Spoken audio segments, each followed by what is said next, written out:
Hello students.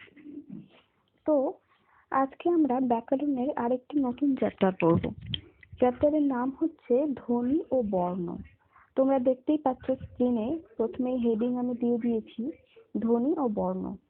তো চ্যাপ্টারটা একটু জটিল, তোমাদেরকে মন দিয়ে বুঝতে হবে। আর তোমাদের যেটা পাঠ্য বই সেখানে কিন্তু চ্যাপ্টারটা অনেক বড় করে দেওয়া, আর সেখান থেকে পড়ে তোমরা কিছু বুঝতেও পারবে না। আর যত কিছু দেওয়া আছে তোমাদের চ্যাপ্টারটাতে তত কিছু তোমাদের পড়ার দরকার নেই। সবগুলো তোমাদের পড়ার দরকার নেই। আমি যতটুকু পড়াবো ঠিক ততটুকুই পড়ো।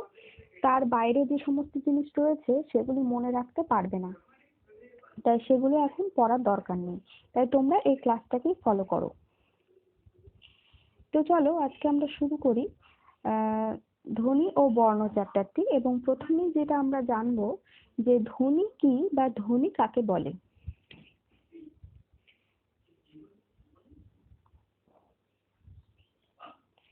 তাহলে ধ্বনি কি? ধ্বনি হচ্ছে, তোমাদেরকে যদি আমি সাধারণভাবে বলি, একেবারে বইয়ের ভাষাতে না গিয়ে, তাহলে বলবো যে আমরা মুখ দিয়ে যে সমস্ত আওয়াজ বের করি সেটাই হচ্ছে ধ্বনি। আমাদের মুখ দিয়ে যা কিছু আমরা শব্দ বা আওয়াজ বের করি তাকেই কিন্তু ধ্বনি বলে। কিন্তু বইয়ে কিন্তু তোমরা সেইভাবে লেখা পাবে না।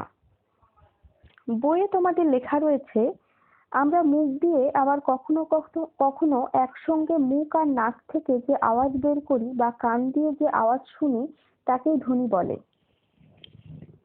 তাহলে এই সংজ্ঞাটা যদি আলোচনা করি তাহলে আমরা পাচ্ছি যে আমরা মুখ দিয়ে যে আওয়াজ বের করছি, তো শুধু তো মুখ দিয়ে আওয়াজ বের করি তা না, অনেক সময় মুখের মাধ্যমে বের করি, কিন্তু সেটা অনেকটা নেকো সুরে কথা বলি, মানে বলে না নাকি, এরকম করে নাকি সুরে যারা কথা বলে, তো সেটাও কিন্তু এক ধরনের শব্দ বা আওয়াজ যেটা আমাদের মুখ দিয়েই বের হচ্ছে। তো এই যে আওয়াজ যা আমাদের মুখ দিয়ে বা গলা দিয়ে বের হচ্ছে এটাকেই আমরা ধ্বনি বলি।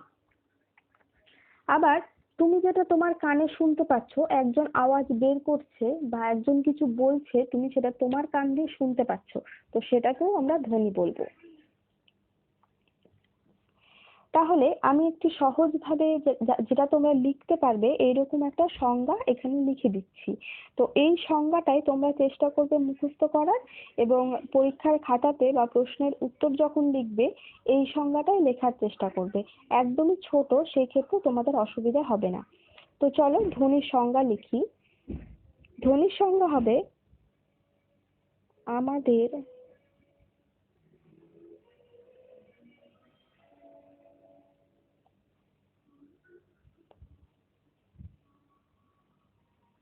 মুখ দিয়ে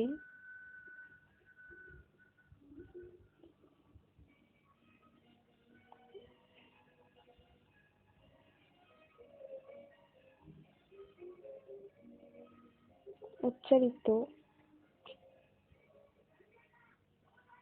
যে কোনো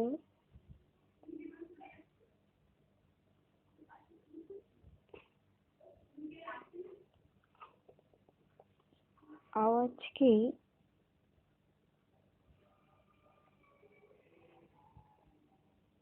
আমরা ধ্বনি বলতে পারি।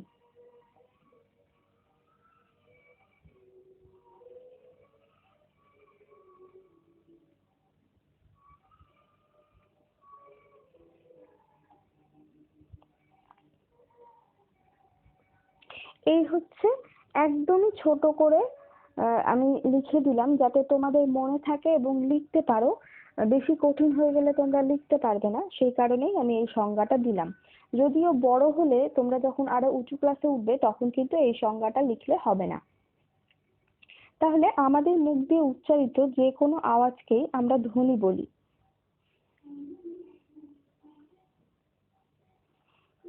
এবারে আমরা জানবো যে ধ্বনি কয় প্রকার। তো ধ্বনি হচ্ছে দুই প্রকার। ধ্বনি হচ্ছে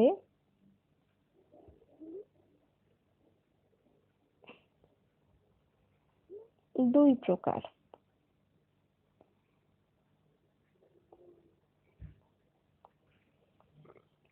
কি কি সেটা আমরা পরের পেজে দেখতে পাবো। দেখো, আমি এখানে একটি ছবির মাধ্যমে তোমাদের বুঝিয়েছি যে ধ্বনির শ্রেণীবিভাগ স্বরধ্বনি এবং ব্যঞ্জন ধ্বনি।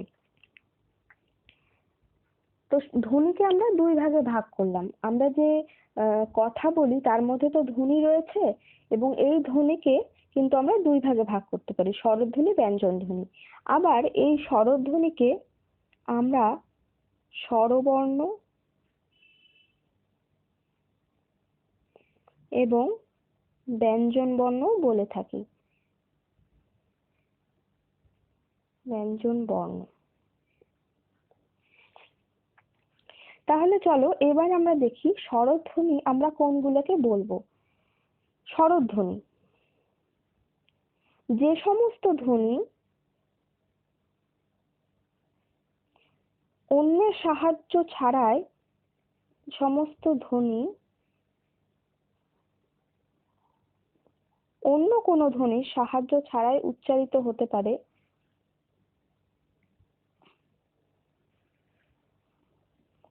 ধ্বনির সাহায্য ছাড়াই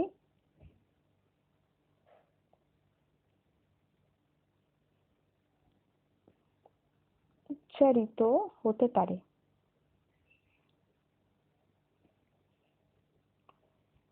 পারে, তাকেই আমরা স্বরধ্বনি বলি।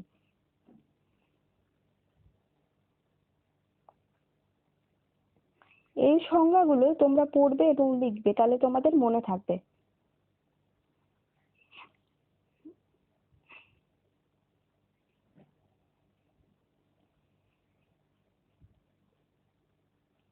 দেখো, এবার আমি তোমাদের উদাহরণ দিয়ে বোঝাই। স্বরধ্বনির মধ্যে হচ্ছে অ থেকে ও পর্যন্ত যতগুলি রয়েছে সেই সমস্তই হলো স্বরধ্বনি। অর্থাৎ অ, আ, হ্রস্বই দীর্ঘ, হ্রস্ব দীর্ঘ, রি, লি, এ, ওই, ও, ও। কিন্তু বর্তমানে কিন্তু বাংলা ভাষাতে আমাদের লি এর কোনো ব্যবহার নেই। তাই এখন কিন্তু স্বরধ্বনির মধ্যে 11টি বর্ণই পড়ে। এখন কিন্তু আর 12টিকে ধরা হয় না, লি কে বাদ দেওয়া হয়েছে। তো এই যে অ থেকে ও পর্যন্ত এগুলো হচ্ছে স্বরধ্বনি। কেন? এখানে একটু খেয়াল করলে দেখতে পাবে অ থেকে ও ধ্বনি, এগুলোকে আমি স্বরধ্বনি বলছি, তার কারণটা কি? সেটা হচ্ছে এই সমস্ত ধ্বনি যখন উচ্চারিত হয় তখন অন্য কোনো ধ্বনির সাহায্য নেয় না। যেমন দেখো, অ, অ কথাটা যখন বলছি তখন অ এর সাথে কিন্তু অন্য কিছু এসে যুক্ত হচ্ছে না। অ শুধুমাত্র অ সিঙ্গেলই উচ্চারিত হতে পারছে।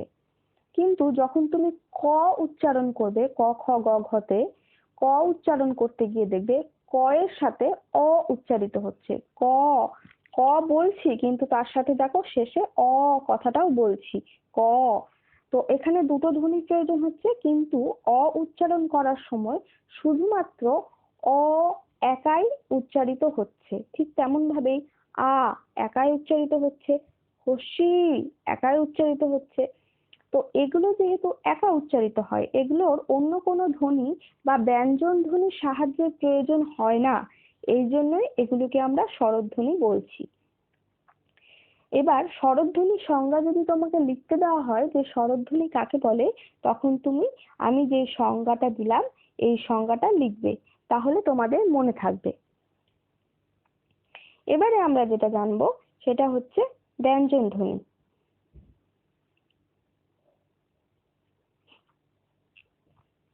ব্যঞ্জন ধ্বনি আমরা কোনগুলোকে বলবো? ব্যঞ্জন ধ্বনি বলবো ক থেকে চন্দ্রবিন্দু পর্যন্ত যতগুলো ধ্বনি রয়েছে সেগুলিকে আমরা ব্যঞ্জন ধ্বনি বলি। তার কারণ হচ্ছে, সংজ্ঞাটা আমি দিয়ে দিচ্ছি। যখন আমরা ক, খ, গ, ঘ, ও এই সমস্ত ধ্বনি উচ্চারণ করি তখন কিন্তু সেগুলো একা উচ্চারিত হতে পারে না। যেমন তোমাদের আমি এর আগের উদাহরণে বললাম, ক যখন বলছি, ক এর সাথে দেখো অ যুক্ত হচ্ছে, ক, ক প্লাস অ। আবার খ যখন উচ্চারণ করছি, খ প্লাস অ। আবার দেখো চ, চও কিন্তু একা উচ্চারিত হতে পারছে না, চ এর সাথেও অ যুক্ত হচ্ছে। বা ধরো প, ফ, ব, ভ, ম, এগুলোর সাথেও কিন্তু অ যুক্ত হচ্ছে। তাহলে এই সমস্ত ধ্বনি যেহেতু একা উচ্চারিত হতে পারে না, তাই এগুলোকে ব্যঞ্জন ধ্বনির মধ্যে ধরা হয়। তাহলে এর সংজ্ঞা কি লিখবো? যে সমস্ত ধ্বনি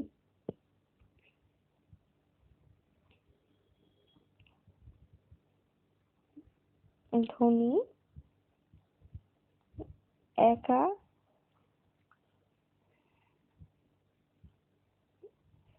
উচ্চারিত হতে পারে না,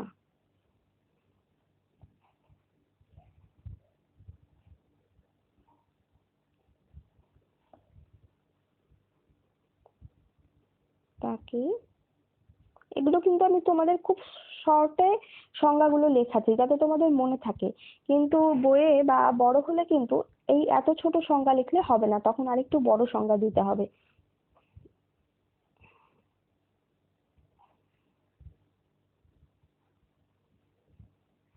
ব্যঞ্জন ধ্বনি বলে।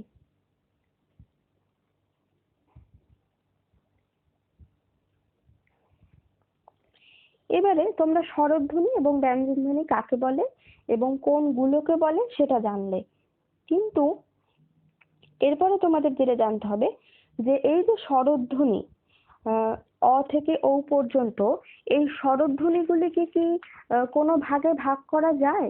তো হ্যাঁ, এই স্বরধ্বনিগুলোকেও কিন্তু কতগুলি ভাগে ভাগ করা যায়। তাহলে সেই ভাগগুলো কি কি সেটাই আমরা এখন দেখব। স্বরধ্বনিকে প্রধানত তিনটি ভাগে ভাগ করা যায়। এক নম্বর হচ্ছে হ্রস্ব স্বর,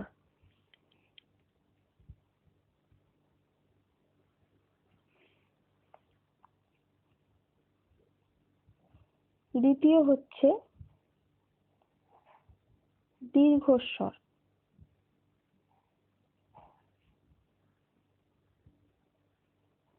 আর 3 নম্বর হচ্ছে যৌগিক স্বর।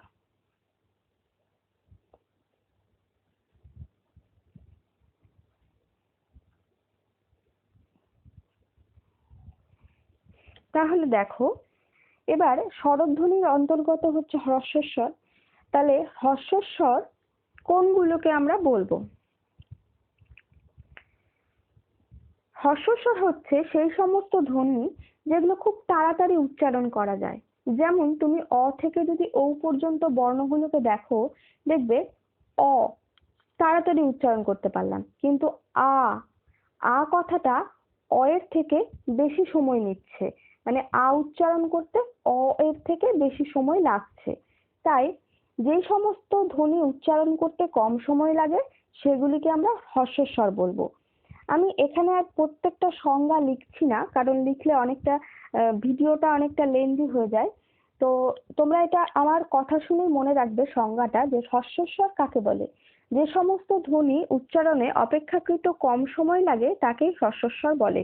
তাহলে হ্রস্বস্বরের মধ্যে কোনগুলি পড়ে? অ, হস্যই, হস্যু, রি, এগুলো হলো হ্রস্বস্বর। এবারে আমরা যাব দীর্ঘস্বরে। দীর্ঘস্বর কাকে বলে? খুব সোজা, হ্রস্বস্বরের বিপরীতটাই হবে দীর্ঘস্বর। মানে হ্রস্বস্বর উচ্চারণ করতে খুব কম সময় লাগে সেগুলোকেই আমরা হ্রস্বস্বর বলি। দীর্ঘস্বর হচ্ছে যেই সমস্ত ধ্বনি উচ্চারণ করতে অপেক্ষাকৃত বেশি সময় লাগে, মানে হ্রস্বস্বরের থেকে তুলনামূলকভাবে বেশি সময় লাগে, সেই সমস্ত ধ্বনিকেই আমরা দীর্ঘস্বর বলবো। তাহলে দীর্ঘস্বর কোন ধ্বনিগুলোকে বলবো? দীর্ঘস্বর বলবো আ, দীর্ঘই, দীর্ঘ, এ ও। এই যে আমি তোমাদের উদাহরণগুলো দিচ্ছি যে কোনগুলো হ্রস্বস্বর এবং কোনগুলো দীর্ঘস্বর, এই ধ্বনিগুলোকে বা বর্ণগুলোকে কিন্তু তোমাদের মনে রাখতে হবে, কারণ এটা প্রশ্নতে দেওয়া হবে। এই গেল হ্রস্বস্বর এবং দীর্ঘস্বর।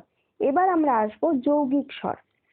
যৌগিক মানে তোমরা জানো যোগ করা, মানে দুটো জিনিস যখন একসাথে যুক্ত হয় তখন সেটাকে যৌগিক বলে। তাহলে এবার যৌগিক স্বরের যদি সংজ্ঞা জিজ্ঞেস করা হয় তাহলে কি বলবে? যৌগিক স্বর যখন একটি স্বরে ধ্বনির মধ্যে, ধরো একটি ধ্বনি স্বরধ্বনি তুমি উচ্চারণ করছো কিন্তু সেটার মধ্যে দুটি স্বরধ্বনি যুক্ত হয়ে রয়েছে, এই সমস্ত ধ্বনিকেই আমরা যৌগিক স্বর বলবো। অর্থাৎ একটি স্বরধ্বনির মধ্যে উচ্চারণের সময় যখন দুটি স্বরধ্বনি যুক্ত অবস্থায় থাকবে তখনই সেটাকে আমরা যৌগিক স্বর বলবো। যেমন আমি তোমাদের এক্সাম্পল দিই, ধরো ওই, ওই, ওই আমরা উচ্চারণ করছি, কিন্তু দেখো খেয়াল করো ওই যখন উচ্চারণ করছি আমরা কিন্তু দুটো স্বরধ্বনি উচ্চারণ করছি। কি কি? ওই, ও প্লাস হস্যই, ওই, ওই একসাথে উচ্চারণ করলেই হয় ওই। ঠিক সেরকম ভাবে ও, ওকে যদি ভাঙো উচ্চারণ করার সময় একটু খেয়াল করবে, দেখবে ও, ও, ওকে আমরা ও বলছি, তাহলে ও প্লাস উ। তাহলে এই হলো স্বরধ্বনি তিনটি ভাগ, হ্রস্বস্বর, দীর্ঘস্বর এবং যৌগিক স্বর। এর বেশি তোমাদের আপাতত আর জানার নেই স্বরধ্বনি সম্পর্কে। এরপরে আমরা যেটা জানবো সেটা হচ্ছে এই যে স্বরধ্বনি, স্বরধ্বনিকেই কিন্তু আমরা আবার স্বরবর্ণও বলে থাকি।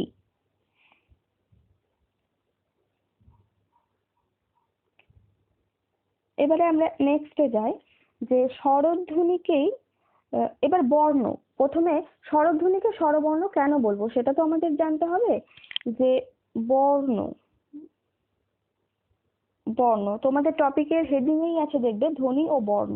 বর্ণ কি সেটা আমরা জানবো।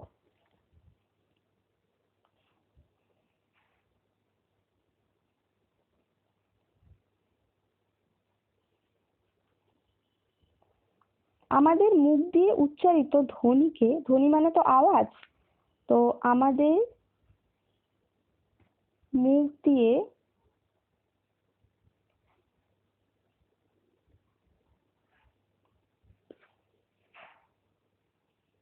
উচ্চারিত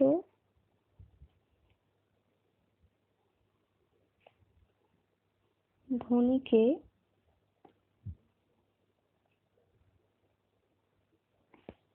যখন আমরা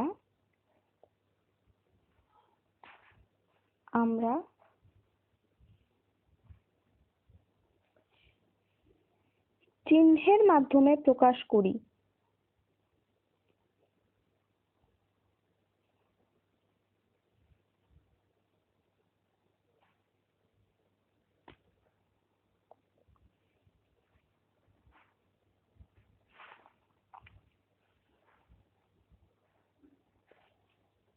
তাকেই বর্ণ বলে।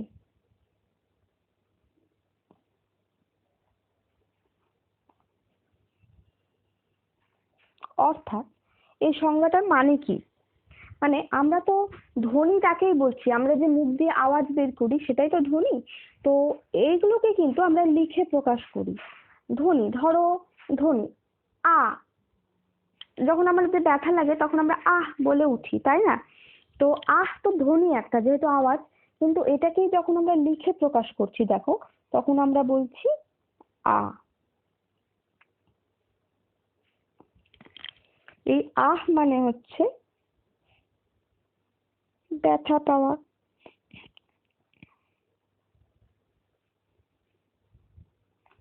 বা আঘাত লাগা, তখন আমরা আহ বলে উঠি। বা ঠান্ডা গরম লাগলে তখন আমরা, যখন আমরা কিছু অনুভব করি তখনই আমরা আহ কথাটা উচ্চারণ করে থাকি।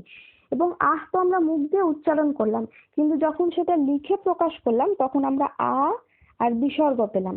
এই যে আহ বিসর্গ, এটা তো চিহ্ন, তো আর এই চিহ্নটাকেই আমরা বর্ণ বলবো।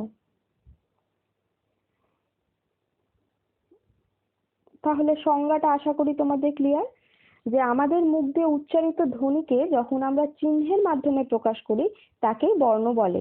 এই যে আমরা আহ উচ্চারণ করলাম, এটা ধ্বনি, কিন্তু যখন এটাকে আমরা লিখলাম আহ আর বিসর্গ, তখন কিন্তু এটা বর্ণ হয়ে গেল। তো দুটো আলাদা আলাদা বর্ণ হলো, আ একটা বর্ণ এবং বিসর্গটা আলাদা একটা বর্ণ। তাহলে এখানে কিন্তু আমরা দুটো বর্ণ পাচ্ছি, আ আর বিসর্গ। তাহলে এই হলো বর্ণ। তাহলে এবার স্বরধ্বনি তোমরা জানো যে অ থেকে, এই যে অ থেকে ও, এই যে ধ্বনিগুলো সেগুলিকে আমরা স্বরধ্বনি বলি।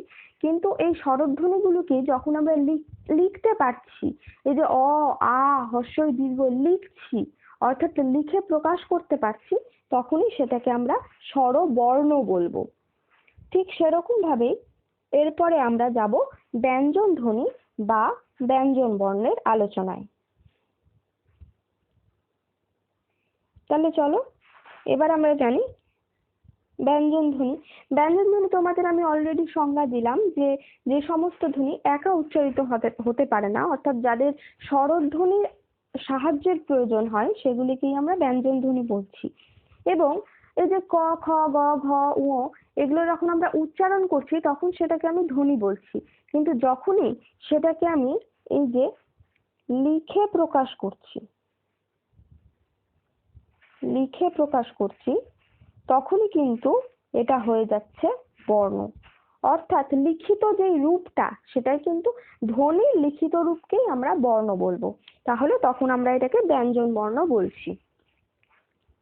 এবার আমরা শিখবো স্বরধ্বনির ভাগ। তোমরা পেলে যে স্বরধ্বনিকে তিনটি ভাগে ভাগ করা হচ্ছে, হ্রস্বস্বর, দীর্ঘস্বর এবং যৌগিক স্বর।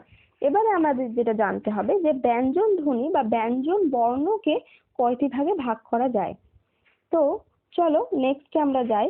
ব্যঞ্জন ধ্বনিকে আমরা মূলত 5টি ভাগে ভাগ করব। বইয়ে তোমাদের অনেকগুলো ভাগ রয়েছে, কিন্তু এখনই তোমরা যেহেতু ছোট, তোমাদের এতগুলো ভাগ করার দরকার নেই, আর তোমরা সেগুলো মনেও রাখতে পারবে না, বা আমি দিলে সেগুলো সলভ করা তোমাদের পক্ষে খুব কঠিন হয়ে যাবে। সেই জন্য আমি আপাতত তোমাদের 5টে ভাগে ব্যঞ্জন ধ্বনিকে ভাগ করে দেখাচ্ছি, বা ব্যঞ্জন বর্ণকে। তাহলে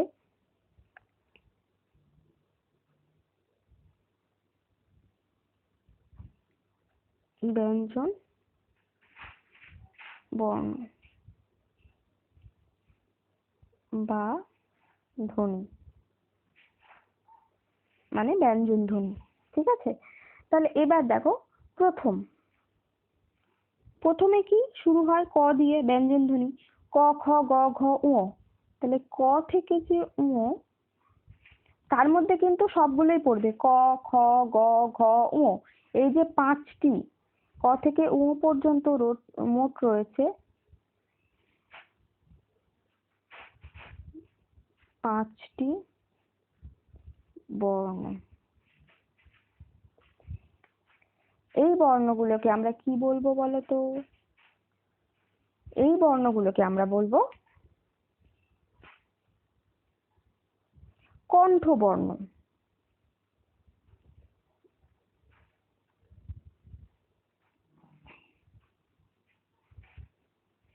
কণ্ঠবর্ণ অর্থাৎ ব্যঞ্জন বর্ণকে আমরা 5টি ভাগে ভাগ করছি, এবং ক থেকে উ পর্যন্ত যে 5টি বর্ণ, সেইগুলোকে আমরা কণ্ঠবর্ণ বলছি। এবার কণ্ঠবর্ণ কেন বলবো সেটা তো আমাদের জানতে হবে।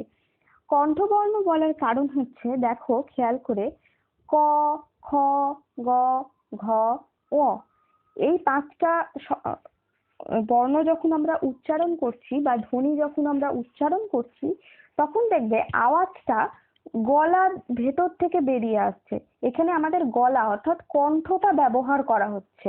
গলা যদি আমরা ব্যবহার না করি তাহলে কিন্তু এই আওয়াজগুলো বেরোবে না। সেই জন্য যেহেতু গলা দিয়ে বেরোচ্ছে, তাই এগুলোকে আমরা কণ্ঠবর্ণ বলছি। এবং এর সাথে সাথে আমাদের জানতে হবে যে এই যে ক থেকে ঙ, এই 5টি বর্ণকে আমরা একসাথে বলবো ক বর্গ। তাহলে উল্লেখ্য এখানে যে প্রতিটি বর্গ আবার প্রতিটি বর্গ 5টি বর্ণ দিয়ে গঠিত। তাহলে ব্যঞ্জন বর্ণ বা ব্যঞ্জন ধ্বনিকে জানতে গিয়ে আমরা কি পেলাম যে এখানে কতগুলি বর্গ রয়েছে। তো এই বর্গগুলি কি কি সেটা আমরা পরপর জানবো, কিন্তু প্রথমেই যে বর্গটা পেলাম আমরা সেটা হচ্ছে ক বর্গ। ক বর্গ কোনগুলো? ক থেকে উ পর্যন্ত যে 5টি বর্ণ সেগুলিকে ক বর্গ বলা হয়। এবং এই যে ক বর্গের ধ্বনিগুলো এগুলো কিন্তু গলা দিয়ে বা কণ্ঠ দিয়ে যেহেতু বের হয় এই জন্য এগুলোকে কণ্ঠ বর্ণ বলা হয়। এরপরে চলো 2 নাম্বারে আমরা যেটা দেখবো সেটা হচ্ছে চ ছ জ ঝ ইয়। চ থেকে ইয় এখানেও দেখো 5টি বর্ণ রয়েছে, চ ছ বর্গীয় জ ঝ ইয়। তাহলে এই যে 5টি বর্ণ এগুলিকে আমরা চ বর্গ বলবো। যেহেতু প্রথম অক্ষর দেখো চ রয়েছে ওই জন্য আমরা প্রথমে এটাকে চ বর্গ বলবো।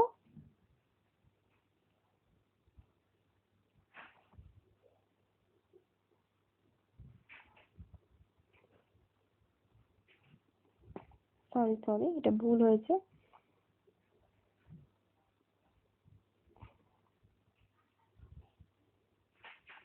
চ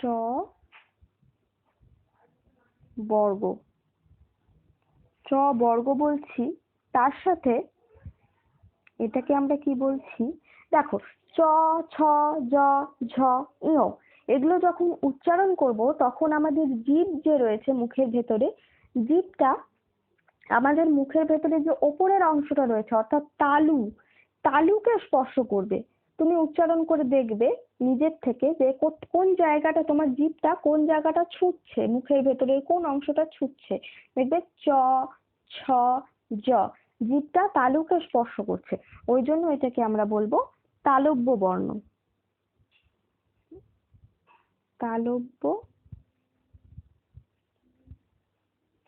তালব্য বর্ণ। এরপরে আমরা যেটা শিখবো এটা হয়ে গেল আমাদের চ বর্গ, মানে বর্গ কটা আমরা পাবো সেটা তো পরে গিয়ে আমি বলছি মোট কটা বর্গ পাচ্ছি। কিন্তু দেখো অলরেডি কিন্তু আমরা 2টো বর্গ পেয়ে গেছি, একটা হচ্ছে ক বর্গ আর একটা হচ্ছে চ বর্গ। এবারে চলো আমরা 3 নম্বরে যাই। 3 নম্বর কি? চ ছ জ ঝ ইয় হয়ে গেছে, তারপরে এবার কি আসবে? ট ঠ ড ঢ মূর্ধন্য। তাহলে ট থেকে মূর্ধন্য এখানেও 5টা ধ্বনি রয়েছে এবং যেহেতু প্রথমে ট রয়েছে ওই জন্য এটাকে আমরা ট বর্গ বলবো।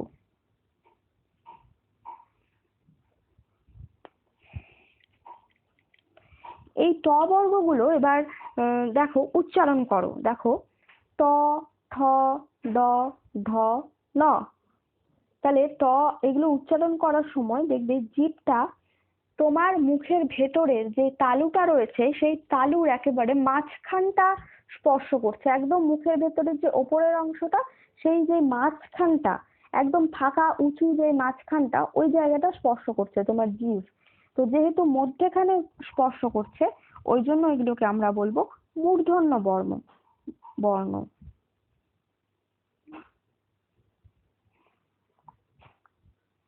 অর্থাৎ মূর্ধাকে স্পর্শ করছে।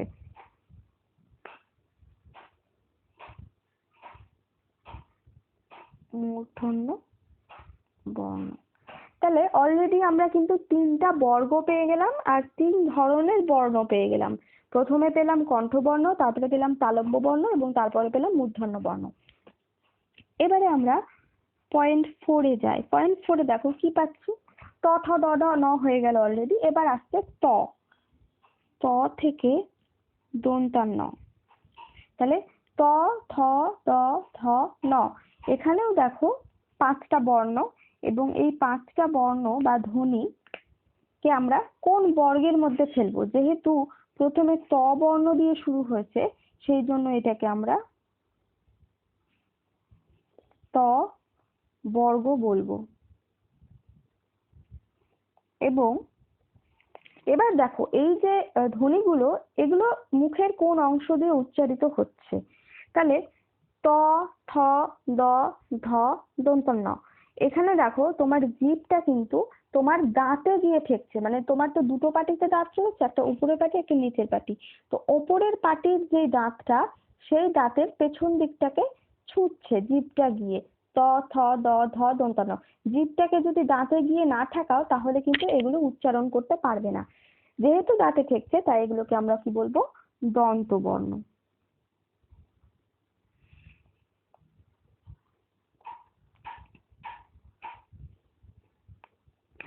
হয়ে গেল। এবার দেখো তাহলে আমরা অলরেডি 4টা বর্গ পেয়ে গেলাম, ক, চ, ট, ত। এবার আমরা নেক্সট বর্গে যাব। নেক্সট বর্গ কি? 0.5। নেক্সট বর্গ হচ্ছে প থেকে ম। তার মধ্যে সবগুলোই রয়েছে প, ফ, ব, ভ, ম, 5টি।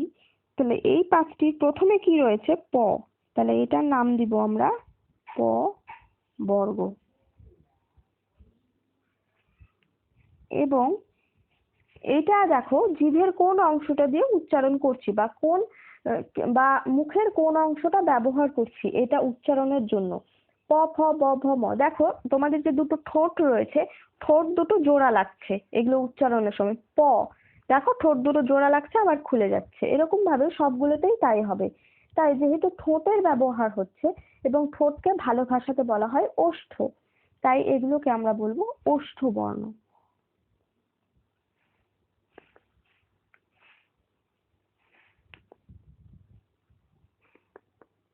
ওষ্ঠ বর্ণ। তাহলে ব্যঞ্জন বর্ণ বা ব্যঞ্জন ধ্বনিকে আমরা 5 ভাগে ভাগ করলাম। প্রথমত 5টি বর্গে ভাগ করলাম, 5টি বর্গ পেলাম। তাহলে বর্গ সংখ্যা হচ্ছে 5। 5টি কি কি? ক, চ, ট, ত ও প। এই 5টি বর্গ পেলাম। তাহলে যদি প্রশ্ন করে যে ব্যঞ্জন ধ্বনিকে বা ব্যঞ্জন বর্ণকে কয়টি বর্গে ভাগ করা যায়, তাহলে উত্তর দেবে 5টি।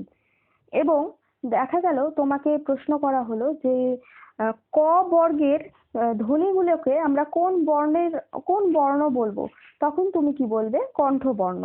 আবার ঠিক সেরকম ভাবে যদি জিজ্ঞেস করা হয় যে ত বর্গের ধ্বনিগুলোকে কোন বর্ণ উচ্চারণ স্থান অনুযায়ী কোন বর্ণের শ্রেণীভুক্ত করা যায়, তখন বলবে দন্ত বর্ণ। তাহলে এই হলো ব্যঞ্জন ধ্বনির কয়েকটা ভাগ। তো তোমাদের বইয়ে কিন্তু এই ভাগগুলো তো রয়েছে, তার বাইরেও কিন্তু আরো কিছু রয়েছে। যেমন হচ্ছে উষ্ণ বর্ণ কি, নাসিক্য বর্ণ কি। তো তোমাদের নাসিক্য বর্ণটা খুব সংক্ষেপে বলে রাখি যাতে তোমরা বুঝতে পারো। কিন্তু বাকিগুলো তোমাদের এই ক্লাসে আমি পড়াবো না, কারণ বাকিগুলো বুঝতে তোমাদের সমস্যা হবে। তো এবার আমরা নাসিক্য ধ্বনি, এই যে স্বর ধ্বনি অলরেডি পড়া হয়ে গেছে, এবার আমরা কি ব্যঞ্জন ধ্বনি কিন্তু পড়ছি। তো ব্যঞ্জন ধ্বনিরই অন্তর্গত হচ্ছে নাসিক্য ধ্বনি। নাসিক্য ধ্বনি এটা তোমরা বুঝতে পারবে, ওই জন্য আমি এটা পড়াচ্ছি। নাসিক্য ধ্বনি, নাসিক্য, নাসিক্য মানে কিন্তু নাক। হ্যাঁ, নাক। তো নাক দিয়ে নাক যে সমস্ত ধ্বনি উচ্চারণ করতে ব্যবহার হয়, সেই সমস্ত ধ্বনিগুলোকে আমরা নাসিক্য ধ্বনি বলবো।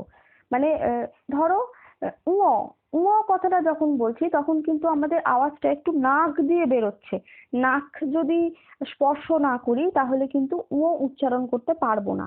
তাই যে সমস্ত ধ্বনি উচ্চারণের জন্য নাকের ব্যবহার হয় মুখের সাথে সাথে, সেই সমস্ত ধ্বনিকেই নাসিক্য ধ্বনি বলা হয়। তো নাসিক্য ধ্বনির কি কি উদাহরণ? ঙ, দেখো উচ্চারণ করো ঙ, নাক লাগছে। আবার ঞ, ইয় উচ্চারণ করতে গেলেও নাকের ব্যবহার হচ্ছে। তারপর দেখো মূর্ধন্য, মূর্ধন্য মানে মূর্ধা না বললে তুমি শুধু নই বললে ন, ন কিন্তু নাক, নাক ঘেঁষে উচ্চারণ হচ্ছে, তাই মূর্ধন্য। তারপর আবার দন্তান্নও একই হবে, ন, নাক ঘেঁষে। তারপরে ম, ম, ম উচ্চারণ করতে গেলেও নাকের ব্যবহার হয়। আর অনুস্বর এবং বিসর্গ, অনুস্বর এবং চন্দ্রবিন্দু, বিসর্গ নয়, চন্দ্রবিন্দু। তো এই ধ্বনিগুলো উচ্চারণ করার সময় আমাদের নাক যেহেতু ব্যবহৃত হচ্ছে, ওই জন্য এগুলোকে আমরা নাসিক্য ধ্বনি বলবো। তো এই হলো তোমাদের ব্যঞ্জন ধ্বনির প্রকারভেদ। এছাড়াও তো আরো যেগুলো রয়েছে সেগুলো তোমাদের আমি এখনই পড়াবো না, কারণ সেগুলো যদি পড়ো এখনই তাহলে বুঝতে পারবে না। তাহলে অলরেডি তোমাদের বর্ণ কাকে বলে, ধ্বনি কাকে বলে, ধ্বনিকে কয় ভাগে ভাগ করা যায়, তারপরে স্বরধ্বনি শ্রেণী বিভাগ, ব্যঞ্জন ধ্বনি শ্রেণী বিভাগ, এগুলো আমি অলরেডি পড়িয়ে দিয়েছি। তাহলে তোমাদের এরপরে যেটা আমি করাবো, যে আরেকটা জিনিস জানতে হবে, ধ্বনি পড়লে বর্ণ পড়লে এবার যেটা শিখতে হবে যে অক্ষর, অক্ষর কি? অক্ষর, অক্ষর জিনিসটা খুবই সহজ। ধরো তুমি একটা শব্দ উচ্চারণ করছো, শব্দ যখন উচ্চারণ করবে তখন ধরো দাদা, দাদা একটা শব্দ, তুমি দাদা বলে কাউকে ডাকলে, তো দাদা, দাদা উচ্চারণ করার সময় দেখো এই শব্দটাকে তুমি ভাঙতে পারছো, মানে দুটো ভাগে ভাগ করতে পারছো। প্রথমে দা, তারপরে দা, দা, দা। যখন বাচ্চারা দেখবে কথা বলতে শেখে তখন ওরা একবারে খুব তাড়াতাড়ি দাদা কথাটা বলতে পারে না, তখন দা, দা এরকম করে কেটে কেটে উচ্চারণ করে। তো একটা শব্দকে যখন যদি কেটে কেটে উচ্চারণ করা যায়, অর্থাৎ যদি ভাঙা যায়, তবেই তাকে আমরা অক্ষর বলবো। তাহলে এখানে আমরা পাচ্ছি দা প্লাস দা। আর এই অক্ষরকেই ইংরেজিতে কিন্তু সিলেবল বলে। অক্ষরের সাথে বর্ণের পার্থক্য রয়েছে, বর্ণ আর অক্ষর কিন্তু এক জিনিস না। অক্ষরের ইংরেজি হচ্ছে S Y double L A B L E, syllable. তাহলে দেখো ঠিক সেরকম ভাবে ধরো পতাকা, পতাকা একটা শব্দ, এটা তুমি